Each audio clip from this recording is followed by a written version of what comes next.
Ini ada pertanyaan. Bro Timothy, bagaimana Anda bisa waktu itu memprediksi kenaikan Bitcoin sampai di level 100.000 ke atas? Faktor apa saja yang dilihat untuk memprediksi Bitcoin? Ini sebenarnya sangat simple ya bro ya, ini sangat supply dan demand. Bitcoin itu kita tahu supply terbatas, baru 19 Ya. juta sekian yang di mining. Dan kita tinggal lihat jumlah Bitcoin yang di mining setiap hari itu ada berapa koin, berapa banyak yang di exchange, Yes. berapa banyak yang keluar ke cold wallet. Tapi simple gitu. Kita tahu ketika ada demand shock di mana orang banyak yang cari ini karena mungkin ketidakstabilan geopolitik atau cari alternatif aset yang lain.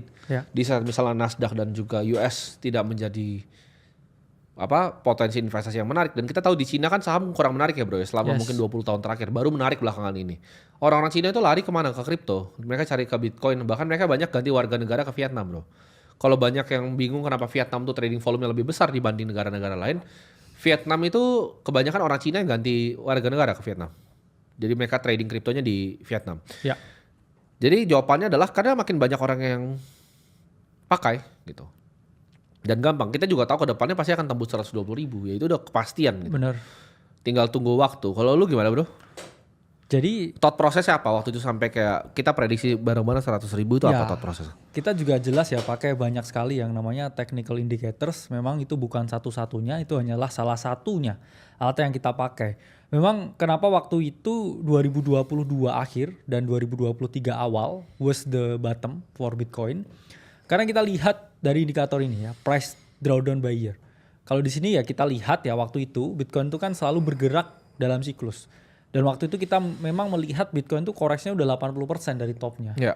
Dan memang waktu itu ada chance ke 10.000. Tapi balik lagi, chance-nya itu lebih gede dia bouncing di area 15.000 daripada ke 10.000. Waktu itu pun meskipun kita beli ke 15.000 dan dia turun ke 10.000, itu dia udah diskon 80% anyway. Ya. Jadi teman-teman juga harus melihat di dalam investasi atau trading, yaitu ada namanya skala risk to reward. Suatu harga yang udah terkoreksi sangat dalam dan juga market waktu itu dalam fase ketakutan yang luar biasa tinggi. Berbeda dengan sekarang yang cukup serakah, itu adalah kita ngomong momen terbaik untuk mulai memperoleh exposure dan juga mulai scale in di market. Dan ya, that was the bottom. Jadi dari secara technical indicators dan juga dari sentimen publik secara keseluruhan. Ya. Karena waktu itu udah banyak sekali perusahaan-perusahaan kripto yang kita ngomong bangkrut juga di 2022. Betul. Mereka shutdown dan selalu menjadi pertanda bottom ketika Betul. banyak perusahaan kripto yang shutdown. Nah ini ada pertanyaan lagi bro. Bagaimana seharusnya investor itu memandang, kalian bebas ya mau nanya bisnis apapun bebas ini. Memandang posisi aset kripto sebagai alternatif lindung nilai, kendaraan spekulatif atau bagian dari diversifikasi cerdas dalam portofolio jangka panjang. Nah ini kan dalam teori portofolio klasik di mana diperkenalkan diversifikasi, yang pertama dibikin modern portfolio teori dengan 60-40 kan. Ya. Cuman sekarang menurut gua zaman udah sangat berbeda ya, di mana ini Buffett sih yang bilang. Diversifikasi itu adalah proteksi against ignorance. Orang yang nggak ngerti apa yang dia lakukan tuh yang melakukan diversifikasi. Orang paling kaya di dunia itu semuanya sangat konsentrasi. Kalau lu tanya Jeff Bezos portofolionya apa, isinya sama Amazon doang. Lu tanya Mark Zuckerberg itu portonya apa, isinya cuma saham Meta yang dia bikin sendiri. Jadi jawabannya adalah, gue bukan a big fan of diversifikasi bro. Ya. Gue nggak pernah diverse aset gue, dan ya 90% lebih aset gue sekarang di Bitcoin. Karena gue percaya Bitcoin itu adalah kebebasan dan fiat itu adalah perbudakan, simple. Gue dari dulu percaya Bitcoin kebebasan, dan kita di sini ya itu yang kita percayai gitu. Kalau Nice. lu punya opini sendiri ya terserah gitu kan. Tapi selamanya 2 tahun terakhir gue mulai menggadangkan ini di sosial media, ya hasil udah kelihatan. Kalau lu gimana bro? Apakah posisi Bitcoin buat lu itu sebagai diversifikasi Ya. atau kendaraan spekulatif atau bagaimana? Kalau gue tuh agak beda. Semua harta gue di sana gitu. Yes. Jadi memang disclaimer alert ya buat teman-teman semuanya. Ya. Lebih dari 30% aset kita di kripto itu udah ekstrim.